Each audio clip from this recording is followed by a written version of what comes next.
lines were so blurred in the 80s, and that was the beauty of it. I mean, you know, no matter what scene you went to, you know, no one cared if it was a gay club, you know, a straight club, a rock club, a this club, a that club.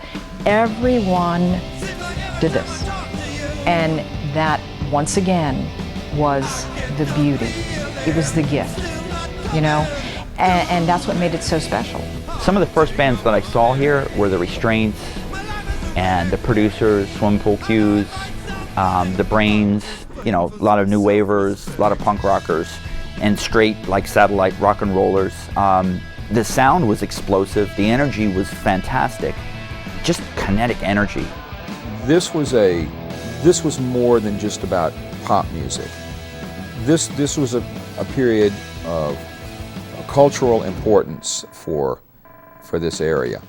Midtown was having some little festival, and somebody said, "You need to go see this band that's playing there." And I said, "Who's the band?" And they said, "It's the Nightporters. It's these kids from suburbia, but they're really good."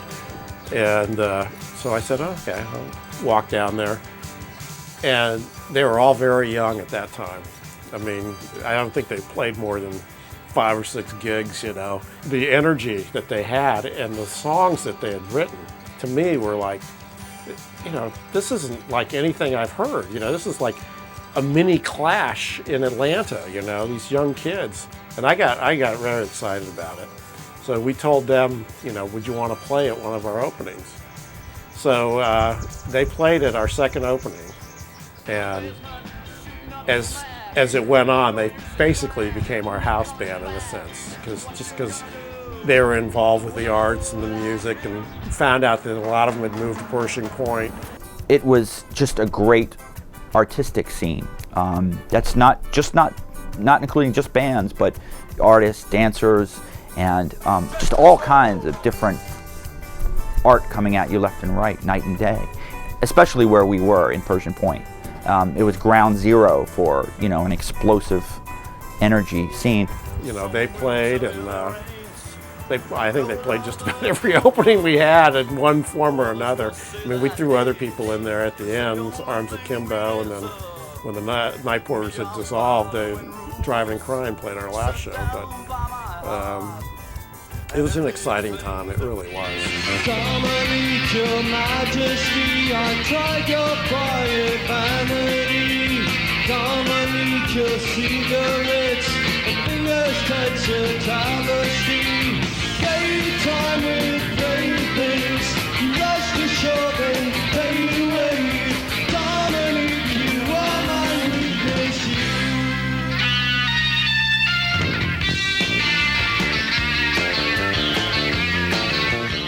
The Restraints, you know, we're sort of like Atlanta's like cliche sort of punk rock band, a little of everything, you know. The Damned mixed with street attitude of New York, but it was always done with a sense of humor. I mean, the thing about the Restraints were they tried to always come off menacing and like really badass guys, but there was sort of like a funny, cartoonish element to it as well too. I don't mean that in a bad way, but it's just, you know, I mean, Wacka Wacka, you know, Cancer Dancer, Be a Nun, you know, I mean, there was, and I think that kind of sense of humor was in a lot of Atlanta type bands a little bit. It was a bit of tongue in cheek.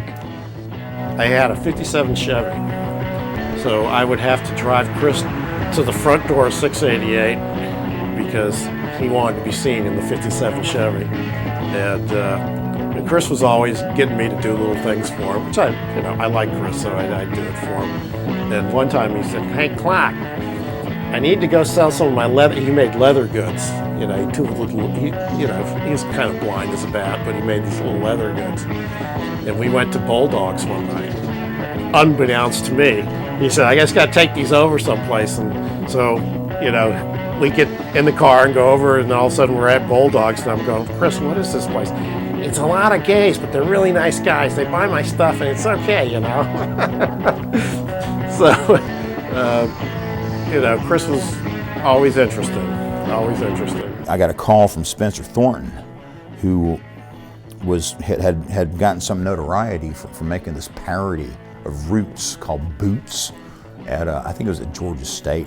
He wanted to do something with us, and we got together. So we got like 6 to 8 hours. Let's do it. So we got together like at the spur of the moment. He had the cameras. He had some guys from Channel 2, I believe it was, operating the cameras, which they had requisitioned temporarily from the station. And so we went around to various churches filming there until the preachers would come out screaming at us and make us leave. I can't be a nun. I can't be a nun because I'm too damn fond of fun.